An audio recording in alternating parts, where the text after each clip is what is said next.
I took a job in southern Idaho with a man by the name of Mike Patton. And I'd been with him about 2 hours, and he came up to me and he said, "Bill, you just said you came from the University of Idaho?" And I said, "Yes." And he goes, "I have a friend that goes there. His name's Mark Holbrook. By chance, do you know him?" I'm thinking, 9,000 students, and this guy knows the only guy I know. And I said, "No, never met him. I just didn't want any of that past with me at that time." And he goes, "Well, it is a big place." I worked for Mike for about 2 weeks. And then one day he came up to me after work and he said, "Bill, I feel impressed to tell you something." I want to go, "Oh, gosh, not another impressed Mormon." He said, "I feel impressed that you ran away from something. And I think you ought to find out what it was. Something very important."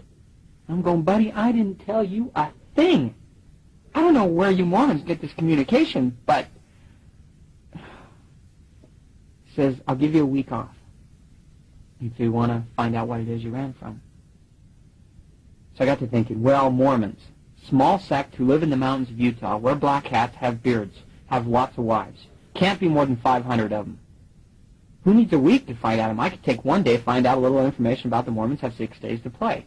So I said, okay, I'll go up and find a little bit out about what I ran away from.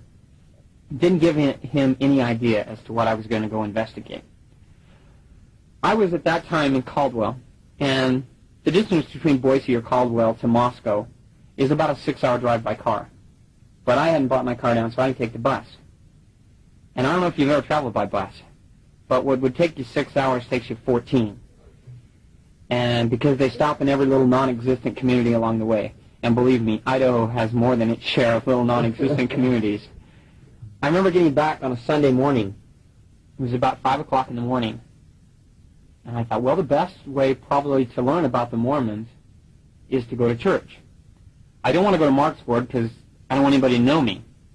But I knew there was another college ward that met there. And I went in, and they hand me this little program. It says it's fast and testimony meeting. And I kind of saunter into this, what looks like a chapel, and I sit down in the middle of this place and start looking around. And I see basketball hoops. Now, they don't have basketball hoops in in Catholic chapels. Well, so Mormons have basketball hoops in their chapels. There's no altar, no big starburst behind it, no statues. And I'm waiting here patiently for somebody to come conduct this meeting. And having been raised 21 years now Catholic, authority to conduct a meeting means you wear long flowing robes, and you're an old Irish man from... And finally this young man steps up to the podium. He can't be more than 2 years older than I am. His acne hasn't cleared up. And he begins to conduct this meeting. And he opens it to testimonies to the congregation. Well, we as Latter-day Saints ought to have a certain requirement placed upon us, and that is, if the ward went to the temple the day before, it ought to be on the program, because it's not fair to the unsuspecting visitor who sits in the congregation. This ward had went to the Seattle, Washington temple the day before. And I sat there mesmerized as 17 youth my own age got up and just sobbed about a place that they'd just been to. And I just felt the Spirit stronger than I ever have before. The Spirit's an interesting thing. It's the ultimate warm fuzzy. It's the only time in your life that you can have hot flashes and goosebumps at the same time. And I'm just soaking all this in, listening to these people. And then I start thinking about other things, you know, about my parents' investment, about my parents' plans. And I got scared. And I got up to leave. And all of our chapels are the same. We always have those doors with the bar that you have to hit to get out. And I remember hitting that bar as I was about to leave. And for the first time in my life, and I have to assume it was an audible voice because I heard it, the Spirit spoke to me. And He said, "You promised me. You spent 21 years looking for me, and each time you felt me, you ran." And I stopped, and I looked around, and there was no one there. And again, the same voice, you promised me. You spent 21 years looking for me, and each time you feel me, you run. And then I remembered the promise I had made when I was 14 at that first search. About that time, I felt a hand on my shoulder. It scared me to death. Turned around, and there was a little man who would later turn out to be my bishop, and he said, "You really don't want to go. Why don't you come sit with me?" And I did, and sat through the remainder of the meetings. Had a lot to think about when I came home. Finally, I found the number of 2 LDS missionaries, an Elder Ballard and an Elder Thompson. I met them that day at church. One was from Pocatello, Idaho, serving in Moscow, Idaho. The other was from San Diego, California. And I remember dialing that number. And the voice on the other end of the phone says, "Hello, this is Elder Ballard, Church of Jesus Christ of Latter-day Saint Missionaries. What may I do for you?" And I said, "Hello, Elder Ballard. This is Bill Carpenter. I'm a Catholic seminary student. I'd like to learn a little bit about your church." And he laughed. He said, "Oh, Brother Carpenter, what can we do for you?" And I met these 2 young men that day at church, and they assumed I was a member. And I said, "No, young man, I'm a Catholic seminary student, and I'd like to learn a little bit about your church." And then the phone goes really quiet. And a few moments later, another voice is on the phone. "Hello, this is Elder Thompson. Mr. Carpenter, what can we do for you?" And I later learned that Elder Ballard had been out 3 weeks, and he was a little overwhelmed, so the trainer took the phone. And Elder Thompson was very professional, and he invited me to hear a discussion this Tuesday at 7:30. And I went there, saw 2 young men, white shirts, dark ties, dark slacks, short hair, same first name. And the first discussion then was called Our Acceptance of Christ. And it teaches that God the Father and Jesus Christ are 2 separate beings. And as Elder Ballard explained this to me, I stopped him and I said, "Where did you learn that?" And he says, "I learned it in primary." And I said, "Oh, what's primary?" And he said, "Well, that's where we teach the children of the church." Okay, I'm a little offended by that statement. It took me 21 years. And I said, "No, you don't understand. That's my truth. I discovered that." And I explained this situation that I've just previously explained in the seminary to them. And Elder Thompson stops me. He goes, "No, Bill, that's not your truth. It's God's. And you probably ought to let him have it." And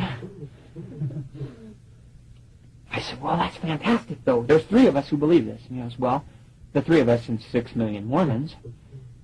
I'm going, "Oh, wow, I can't believe this." And they finished this discussion. And I said, "You guys are amazing." I said, "I don't know how long you went to seminary, but you were there a lot longer than I was, because I didn't learn any of this stuff." And I said, "Where'd you go?" And Elder Ballard goes, "Well, we went to the MTC." And I said, "So what's the MTC?" And he goes, "That's the Missionary Training Center." I said, "Well, what? You were there 5-6 years?" And he goes, "No, we were there 3 weeks." I go, "You can't learn the fullness of the gospel in 3 weeks. I didn't learn any of this stuff, and I was there almost 4 years." And Elder Thompson then decides just to put a little whipped cream on the top of this great dessert they dished up, and he says, "Well, 9 weeks if you have to learn a foreign language." And I go, "Wow, the fullness of the gospel in a foreign language in 9 weeks. This is a pretty impressive place." I remember at the end of this discussion, though, I said, "Well, you do understand, though, I'm Catholic."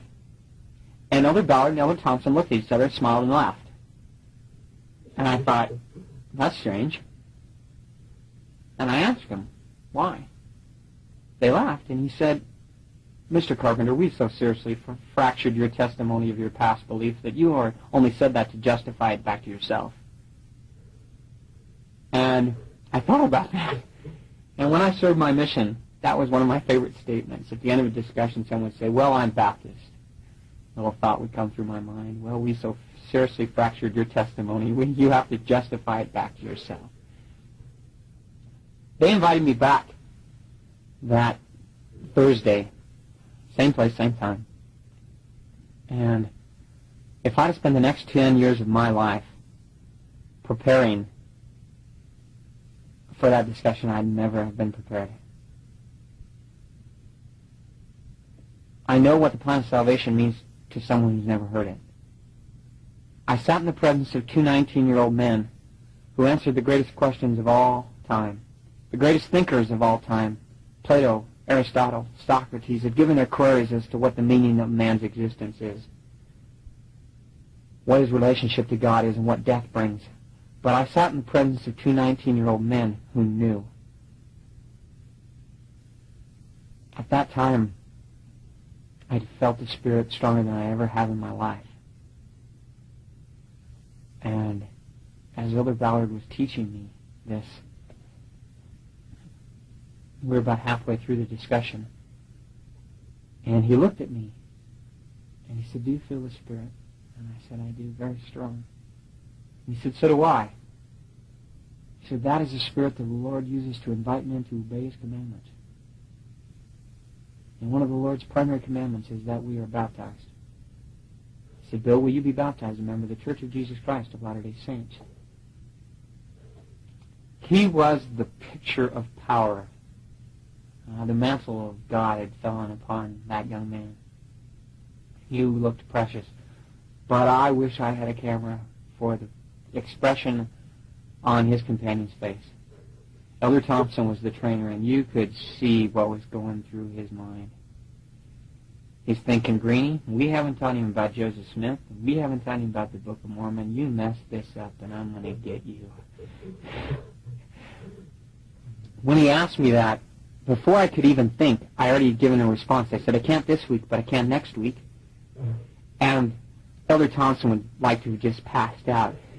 And then I realized what I'd said. And I grunted like I was going to retract the statement. And Elder Ballard, 3 weeks out, he stood up, he pointed his finger at me, and he said, "In this church we listen to the Spirit. God's been trying to teach you that for a long time. We'll take the first answer, thank you." I can believe it. My green missionary had rebuked me. And he was right, though. And we set up my baptism for December 4th, 1982. Oh, I came home. I was on cloud nine. I couldn't believe it. I found the true church. I was going to get baptized. It was exciting. And this thought kept coming to my mind. Well, December 4th, 1982, you're supposed to do something. Oh, I can't remember what it is. It couldn't be that important anyway. And this happened for about the next 3-4 hours. And then finally it was about 10:30 at night. And I realized what I was supposed to do on December 4th, 1982. That was the day of my induction back in the seminary. My parents had been planning this event for almost 3 years now. This was a big event. And they didn't know anything about this. Have you ever went through that scenario where you dial the first 6 numbers of a phone number and never quite get the 7th number before you hang up? I must have did that 20 times before it ever rang at my parents' house. And finally, my mom answered the phone. And I said, "Hello, Mom, this is Bill." And she goes, "Bill, I'm so glad you called. Today I talked to Bishop Sylvester Trinan, and he's going to speak at your induction in the seminary." Believe me, having Bishop Trinan speak at my induction in the seminary is like having President Benson speak at your missionary farewell. He's a very important man, and a very important man to my family. And my mom goes on and talks about everything that's going on, who's going to give talks, who's going to give prayers, what items are going to be blessed. She describes everything down to the napkins. And her closing statement is, "This is the proudest day in the life of your father and I." I didn't know what to do. And I hadn't said anything so much. She'd talked for about 20 minutes, and I hadn't said anything. So she said, "Something's wrong." And my mom is so wonderful. She's so naive. She said, "You don't like the napkins, do you?" I said, "No, Mom, it's not the napkins." She goes, "Well, there's something wrong. I sense it. What is it?" "I'm going to be baptized a member of the Church of Jesus Christ of Latter-day Saints on December 4th instead of going back into the seminary."